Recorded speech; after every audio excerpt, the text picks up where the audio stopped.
Of course, it is not consumption only. Commerce in intoxicants is haram. Cultivating vineyards for the purpose of selling grapes to winemakers is haram. Cultivating vineyards to sell grapes is halal. There's no issue. But if the purpose of the activity, of the agricultural activity, is to sell those grapes to a winemaker in order to make wine, and you know it, that renders the activity, although you are a farmer, seemingly you didn't do anything wrong, but that activity is haram. And so Rasulullah ﷺ says, if someone stockpiles grapes during harvest time and holds them in order to sell them to anyone who produces khamr, he will be leaping into fire with his eyes open. That is the consequences of such an activity. And so in this society specifically, by the same token, acquiring, selling, circulating, aiding in the distribution of drugs is haram, even if you, supposedly the Muslim, do not consume them yourself. It does not make that activity halal. Any question up to here? Yeah, sister, please. I have a friend who eats meat that is like not halal, like chicken. Is that still haram? And she's a Muslim. نعم, there is yes, the sister is asking that she has a friend who eats the chicken, I guess, from the supermarket, the meat of the chicken from the supermarket that is not necessarily from a Muslim store that sells halal meat. Is that considered haram? There is an opinion of the scholars that say, based on the ayah, that the meat and the food of Ahlul Kitab is halal for you. And those scholars use this basis to say that this is their food, therefore it is halal. However, there are others who say that because of the deviations that have occurred, and because even the method of slaughtering by which that chicken was obtained is not according to even what Ahlul Kitab used to do, that renders it not halal. And it renders it not to be dhabiha, because dhabiha has its rules. And so based on this, for example, they can be stunned with a gun before the blood even flows. And so the slaughter process is not according to the law of Islam. Therefore, they think this is not acceptable. But for us, instead of getting into this debate, we should take the rule of avoiding that which is doubtful.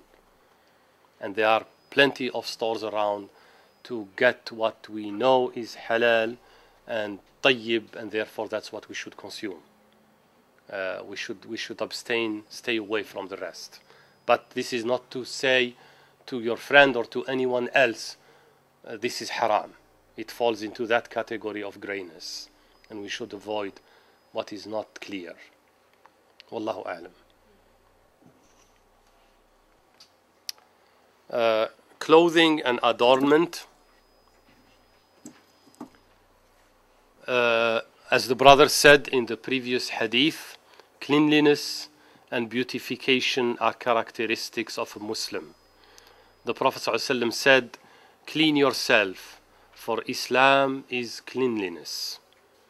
And so a Muslim has to be clean. There is no exception. In fact, subhanallah, throughout history, it is the Muslims that introduced baths to humanity. The Dark Ages didn't know baths. The Dark Ages, people went on for weeks and months without washing themselves. And so that's why Allah prescribes that before every salat we must ensure that we are clean. If we are not sure, we must go through the wudu process. And if a major requirement for salat, for losing the purity and the cleanliness takes place, then we have to take a bath.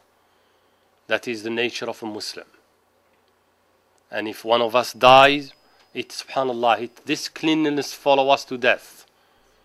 Even if someone dies, it becomes the duty of all those around him or her to carry out the duty of washing that body before burial. Isn't that the case? So this is Islam.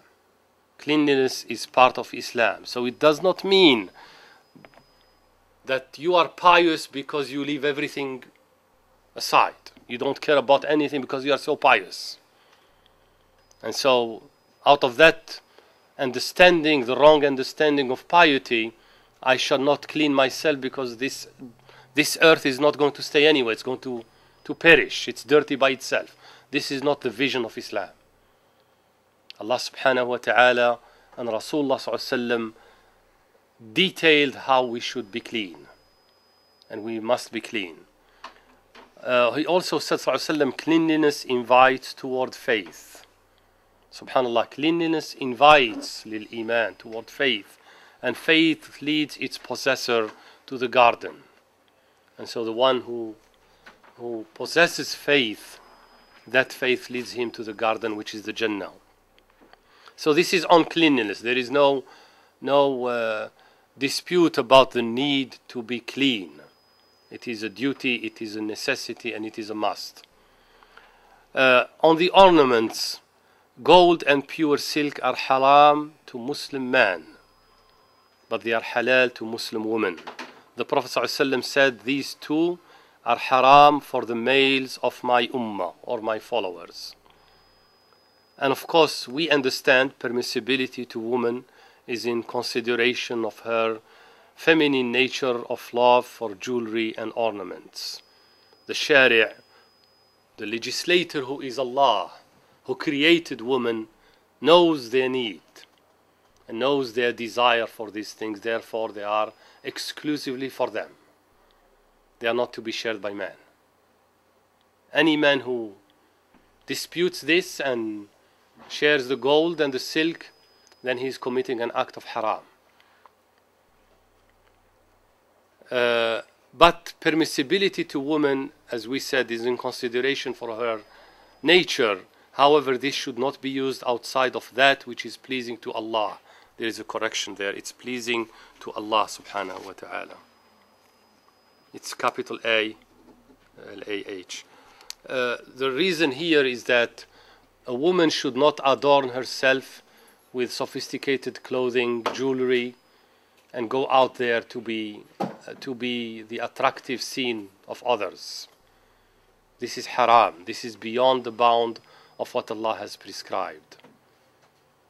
This adornment, this beautification is in the sphere of what is halal. It is a daughter to her family. It is the wife for her husband.